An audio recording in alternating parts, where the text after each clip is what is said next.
I would like to start by talking about the context of this research. Firstly, who I am and how I got to be involved in the project, and secondly, to provide you with some background about the community and the context in which I was and still am working.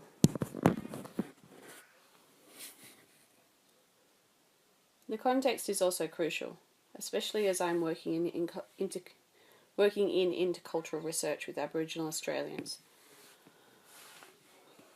Acknowledging this intercultural space, I would like to give respect and recognition to all the Aboriginal people of this continent, those who have come before and those who are here with us now, and the generations to come. I would also like to thank the women, men and children that have been part of this research and have so willingly and openly allowed me to share in their lives, and for teaching me so much.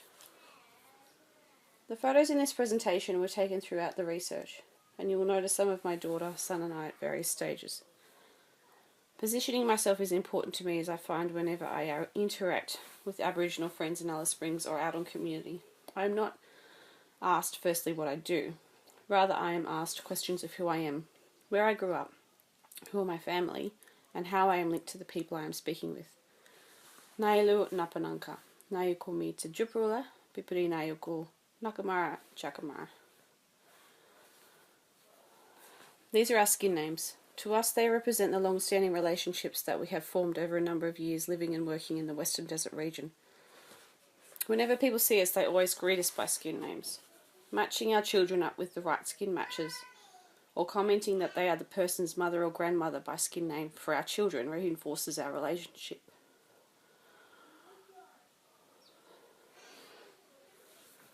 I grew up on the central coast of New South Wales, north of Sydney, where my family live now. I came to the Northern Territory in 2006, firstly to Keynote. I spent 3 years in Keynote before moving to Darwin for 18 months, and then coming back to the desert to live in Papunya for 2 years. It was whilst I was living in Papunya that my husband and 1-year-old daughter, together with my husband and 1-year-old daughter, that I began this research. Since moving to Alice Springs 4 years ago, I have continued to visit Papunya on a regular basis. This photo is of the ruins in Papunya from when it was first settled. The context of how I came to live in Papunya gives meaning to why I chose to complete a PhD in the area of child development. I came with some previous understanding of Anungu culture from my time in Keynote, and I came with my husband, who prior to Papunya had been visiting, living and working with Pintupi Luritja people of the Western Desert since he was a child. Anungu refers to people, and Aboriginal people in the Western Desert region use this word to refer to themselves.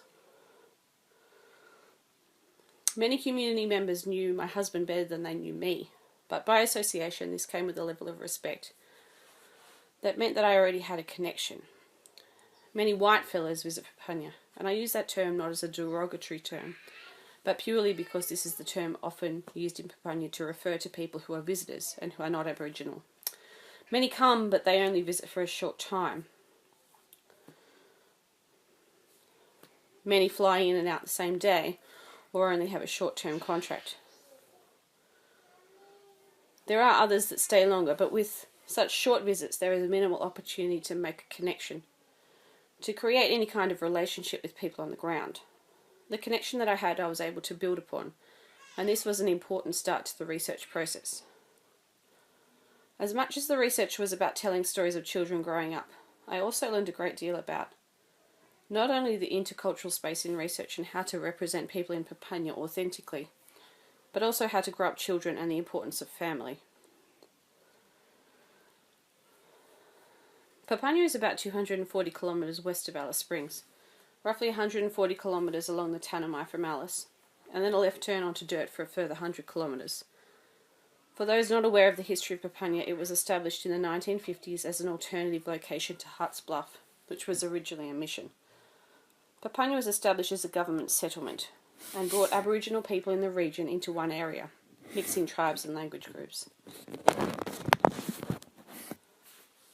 Papunya today is known for the birth of the Aboriginal art movement, for football prowess, and for the political spotlight that is so often thrown on Papunya, with stories of deficit and dysfunction.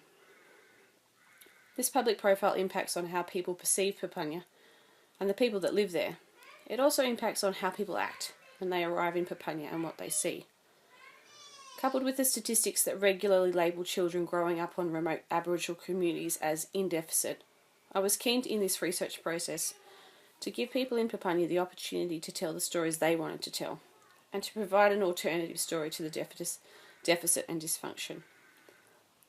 It is of utmost importance to me to represent people authentically and place importance on their voices being heard, allowing the research to be shaped accordingly by their perspectives.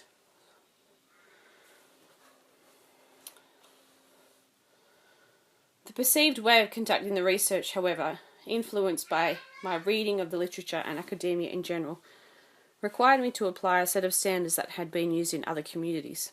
Video ethnography of families in their home environment, the use of interpreters and reflexivity were key components of this starting point.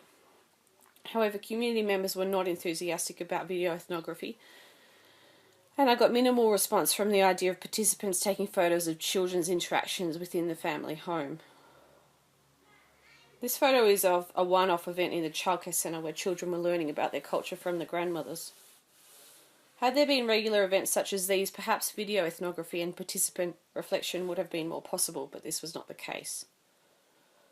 There were some family members willing to take photos of their children at childcare, but it did not result in a process where they wanted to continue the conversation by reviewing the photos and talking about their children's behaviour.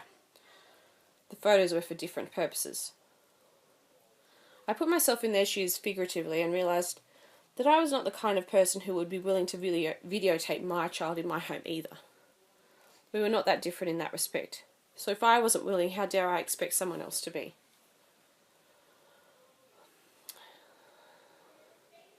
I realised I needed to be part of what was happening and fit in with what was happening in the community, even if that meant taking 3 days to get to say hello to everyone, work out who was there, and then make a few different versions of my plan for the remainder of the week. Recognising the different use of time and fitting into local time is important.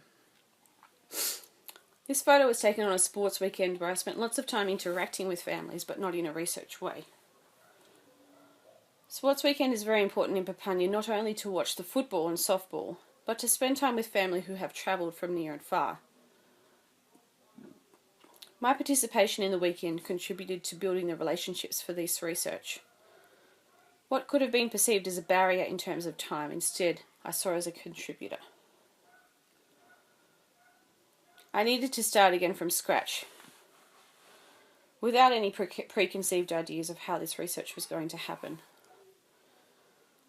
From that decision, the shaping of the research happened organically. I asked elders who I should speak to about growing up kids. This directed me to the grandmothers of the community, not the parents as first expected, and they became the main participants in this research. Through many conversations with a few key women who are grandmothers, we worked together to find a way to ask people what stories they wanted to tell about children growing up in Papunya. The main method of gathering information for this research project became through story wankani, telling stories. This was complemented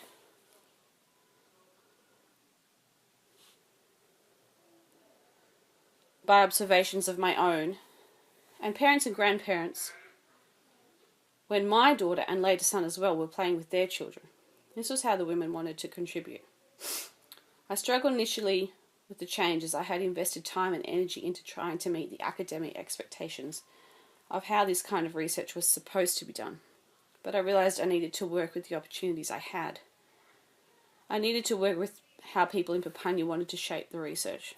In essence, I still used an ethnographic approach, but with a broader focus on mixed methods, using storytelling, autoethnographic components, and photos along with observations.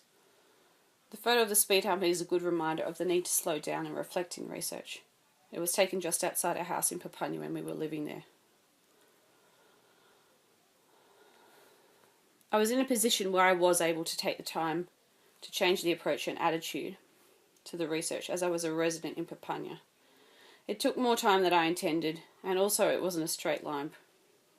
But for the purpose of authenticity, I saw it as more important to meet the expectations of Anangu and change my methods accordingly. My relationship with people in Papunya, with my daughter beside me, at the store in the childcare centre, on bush trips in the community created a space where people were willing to tell the stories, often in a mix of literature and English. We connected as people in these spaces, not as researcher and participant. This photo of a walk my children were invited on one day is a good representation of both the change in attitude I had to make in terms of time and direction.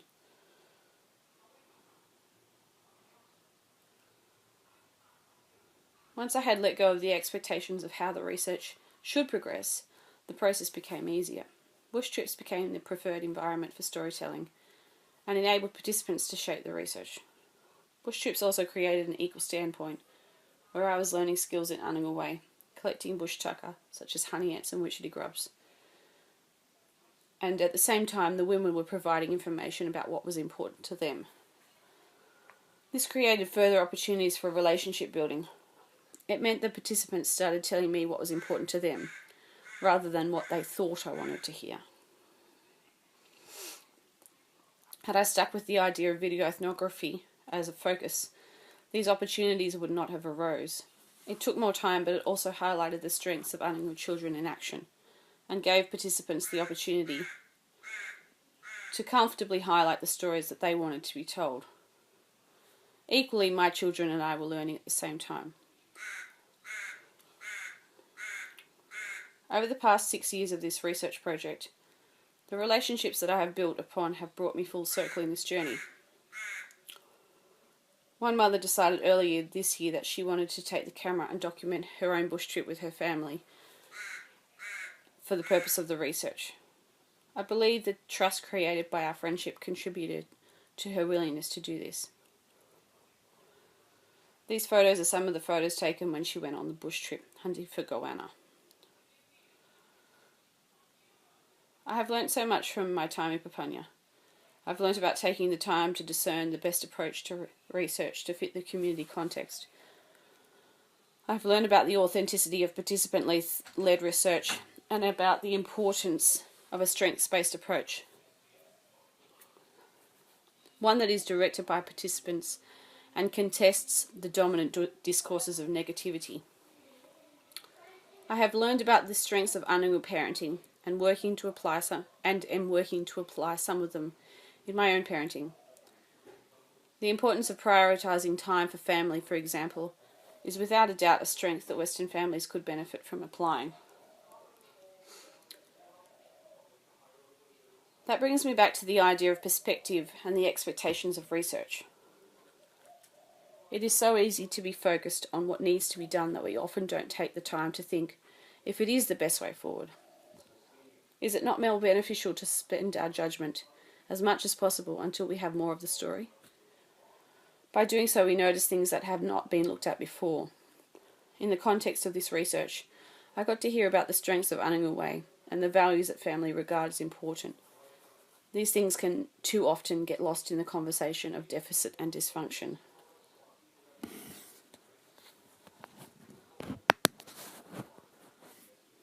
This photo of the fire is of my own 2 children in Papunya at an outstation last year. Most people would quickly judge the situation as dangerous.